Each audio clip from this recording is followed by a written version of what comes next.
Salam Bapak Ibu, selamat pagi, selamat bergemar bersama saya Dwi Sukarto SPD.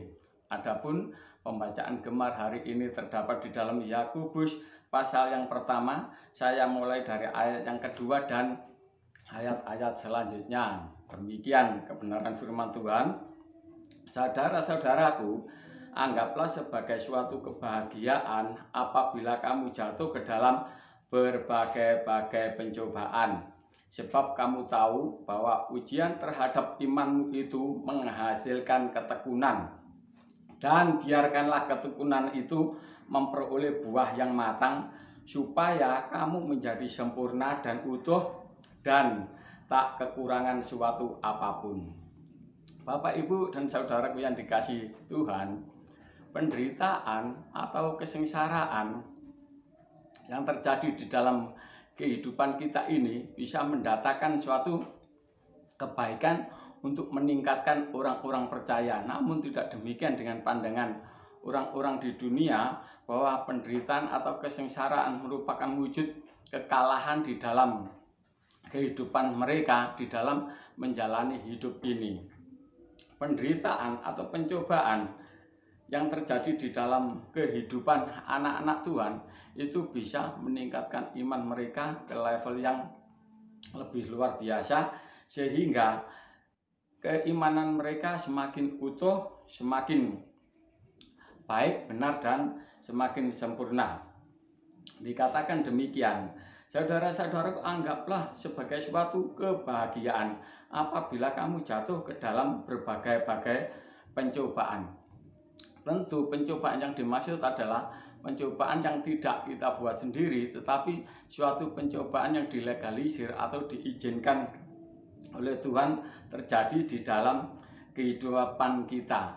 Kalau pencobaan atau penderitaan yang terjadi dalam kehidupan anak-anak Tuhan itu diizinkan oleh Tuhan, maka saya percaya bahwa pencobaan itu berguna bagi kehidupan anak Tuhan, sehingga dengan ujian tersebut dan ketekunan anak-anak Tuhan, maka anak-anak Tuhan akan memperoleh iman yang matang dan menjadi sempurna, utuh, dan tidak kekurangan suatu apapun. Artinya apa? Melalui pencobaan tersebut, anak Tuhan senantiasa mengucap syukur karena Tuhan turut bekerja dalam segala sesuatu untuk mendatangkan kebaikan bagi mereka. Dalam hal ini, bahwa kita harus yakin, kita harus memiliki iman, dan kita harus mengalami Tuhan. Satu perkara yang harus kita pikirkan yang ada di dalam ayat 14 dan 15, tetapi tiap-tiap orang dicobai oleh keinginan sendiri, karena ia diseret dan dipikat olehnya. Dan apabila keinginan itu telah dibuai, ia melahirkan dosa. Dan apabila dosa itu sudah matang, ia melahirkan maut. Kita harus senantiasa mawas diri di dalam kehidupan kita, dan kita harus senantiasa mengenakan Roh Kristus di dalam kehidupan kita, sehingga kita mampu untuk meneliti, melihat ego kita ini, melihat hati kita ini. Apakah sumber pencobaan itu yang disebabkan dari keinginan kita, atau dengan kata lain keserakan hidup kita? Maka kita harus memahami itu, dan kita harus menghentikan di dalam nama Tuhan Yesus Kristus. Anak-anak Tuhan yang memiliki sikap seperti ini adalah anak-anak Tuhan yang matang, anak-anak Tuhan yang dewasa, karena dia bisa memilih mana yang baik, yang benar, dan sempurna. Apa yang terjadi di dalam kehidupan anak-anak Tuhan yang senantiasa memperhatikan hidupnya disesuaikan dengan spirit Tuhan, semangat Tuhan, gairah Tuhan di dalam kehidupan kita, yaitu Roh Kristus di dalam kehidupan kita, maka upahnya itu sangat luar biasa, seperti yang terdapat di dalam Yakobus pasal 1 ayat 12. Demikian bunyi firman Tuhan, berbahagialah orang yang bertahan dalam pencobaan, sebab apabila ia sudah tahan uji, ia akan menerima mahkota kehidupan. Di sini dikatakan apabila ia sudah tahan uji, ia akan menerima mahkota kehidupan. Dari siapa mahkota kehidupan tersebut? Di sini dikatakan yang dijanjikan Allah kepada barang siapa yang mengasihi Dia. Haleluya. Kebenaran firman Tuhan ini sangat luar biasa. Ternyata Allah benar-benar turut bekerja dalam segala sesuatu untuk mendatangkan kebaikan bagi orang-orang yang percaya kepadanya.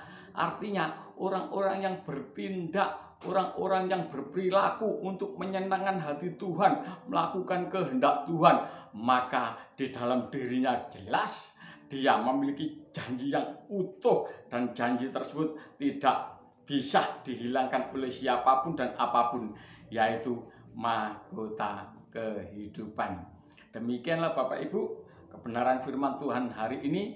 Biarlah melalui gemar GSJA Peniel dan GSJA Anugerah kita semua terberkati. Haleluya. Saya rindu memujikan satu pujian. Biarlah pujian ini memberkati kita semua. Haleluya.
Kebenaran firman Tuhan, dan biarlah pujian ini juga memberkati kita semua. Mari kita berdoa. Bapa di surga, di dalam nama Tuhan Yesus Kristus, kami mengucap syukur dengan kebenaran firman Tuhan ini, bahwa penderitaan yang terjadi di dalam kehidupan kami adalah bukan untuk menjatuhkan kami, tapi justru penderitaan-penderitaan tersebut untuk meningkatkan iman kami dan semakin lekat dengan Tuhan, sehingga kami boleh menjadi garam dan terang. Terpujilah Tuhan Yesus Kristus. Biarlah setiap orang yang mendengarkan kebenaran firman Tuhan ini terberkati, dan ia boleh melakukan kehendak Tuhan untuk menyenangkan hati Tuhan. Terpujilah Tuhan Yesus Kristus sekarang sampai selamanya. Haleluya. Amin. Demikianlah firman Tuhan melalui gemar. Tuhan Yesus memberkati. Amin.